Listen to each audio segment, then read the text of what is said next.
Mulapeta port పనులను మూలన పడేశారంటూ నిరసనకు దిగింది వైసీపీ. మనం మూలపేట పోర్టుకు పోదాం పదండి కార్యక్రమం ఉద్రిక్తతలకు దారితీసింది. 70% పూర్తయిన పనులను కూడా కూటమి సర్కారు పూర్తి చేయలేదని వైసీపీ మండిపడితే 20% పూర్తయిన పనుల్ని 70% పూర్తి చేశామని హోంమంత్రి అనిత కౌంటర్ ఇచ్చారు. ఉత్తరాంధ్ర అభివృద్ధిని కూటమి సర్కార్ పట్టించుకోవడం లేదంటూ ఆందోళన బాటపట్టింది వైసీపీ. మనం మూలపేట పోర్టుకు పోదాం పదండి పేరుతో కార్యక్రమం తీసుకుంది. మూలపేటకు వెళ్లకుండా వైసీపీ నేతల్ని పోలీసులు అడ్డుకున్నారు. నౌపడ జంక్షన్ నుంచి పోర్టుకు వెళ్లకుండా బ్యారికేడ్లు ఏర్పాటు చేశారు. అంతేకాదు బ్యారికేడ్ల వెనుక ట్రక్కుల్ని రోడ్డుకు అడ్డంగా పెట్టారు పోలీసులు. నౌపడలో సభ నిర్వహించింది వైసీపీ. ఈ సభకు విశాఖ, శ్రీకాకుళం నేతలంతా హాజరయ్యారు. శ్రీకాకుళం జిల్లాకు జగన్ పోర్టును వరంగా ఇస్తే కూటమి ఆ పనుల్ని పెండింగ్ లో పెట్టిందని ఫైర్ అయ్యారు మాజీ మంత్రి సీదిరి అప్పలరాజు.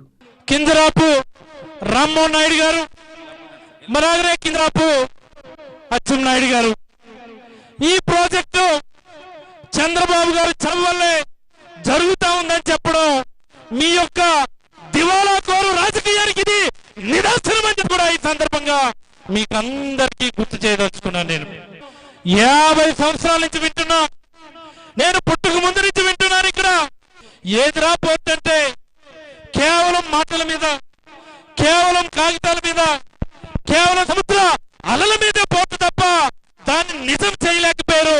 కానీ ఈ రోజు బ్రహ్మాండంగా శరవేగంగా సగర్వంగా నిర్మాణం జరుగుతూ ఉందంటే అది మన నాయకుడు శ్రీ వైఎస్ జగన్మోహన్ రెడ్డి గారు వాళ్ళని చెప్పి మీకు అందరికీ మనం చేస్తా ఉన్నాను. నేను పోర్టులన్నింటినీ ప్రైవేట్ పరం చేస్తున్న కూటమి సర్కార్ మూలపేటను పక్కన పెట్టిందని ఆరోపించారు మాజీ మంత్రి గుడివాడ అమర్నాథ్. 2025 కల్లా పోర్టు పూర్తి చేసి షిప్స్ని తీసుకురావాలనేటువంటిది మా తాలూకు ఆ రోజు ఎజెండా. 2024లో ఎప్పుడైతే ఈ ప్రభుత్వం వచ్చిందో టోటల్గా నీరుగా వచ్చేసి, ఎప్పుడైతే ఈ ప్రభుత్వం వచ్చిన దగ్గర నుంచి ప్రతి ప్రాజెక్ట్ని ప్రైవేట్ పరం చేయాలనేటువంటిది ఈ ప్రభుత్వం తాలూకా ఆలోచన. కమిషన్ల కోసమే కూటమి ప్రభుత్వం మూలపేట పోర్ట్ నిర్మాణాన్ని పక్కన పెట్టిందని ఆరోపించారు వైసీపీ ఎమ్మెల్సీ బొత్స సత్యనారాయణ. ఈ ప్రాంతంలో మూలపేట పోర్ట్ నెత్తి మొదటి కోసం 4,300 కోట్లు 2,900 కోట్లతో మొదటి కార్యక్రమాన్ని మరి ప్రారంభించాము. అందులో ఏవైతే 60-70% పనులు, 60% పనులు పూర్తి చేసి 70% పనులు పూర్తి చేశామో దాని వెంటనే ఇప్పుడు 2 సంవత్సరాలు అయింది. ఆ 30% పనులు మీరు పూర్తి చేయలేరా? ఏం వాళ్ళకి మీకు ఇంకా సెట్టింగ్ అవ్వలేదా?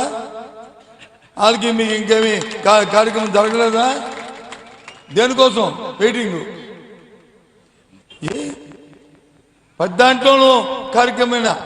జగన్ హయాంలో మూలపేట పోర్టులో 20% మాత్రమే పనులు జరిగాయన్న హోంమంత్రి అనిత తాము మిగతా పనుల్ని పూర్తి చేస్తున్నామన్నారు. మూలపేట పోర్టు 70% పనులు కూటమి సర్కార్ పూర్తి చేసిందన్నారు. వైసీపీ ప్రభుత్వంలో ఏ ప్రాజెక్టు పూర్తి చేయాలన్నా వాటాలు తీసుకున్నారన్నారు అనిత.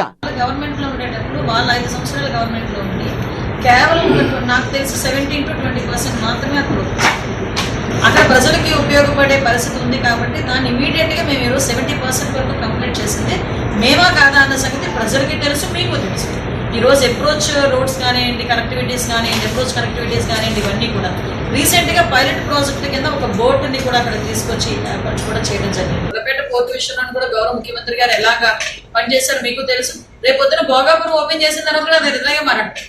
మూలపేట పోర్టు పనుల్ని వెంటనే స్పీడప్ చేయాలని వైసీపీ డిమాండ్ చేస్తుంటే పోర్టు పనులు జరుగుతున్నా వైసీపీ నేతలు రాజకీయం చేస్తున్నారని కౌంటర్ ఇస్తున్నారు కూటమి నేతలు.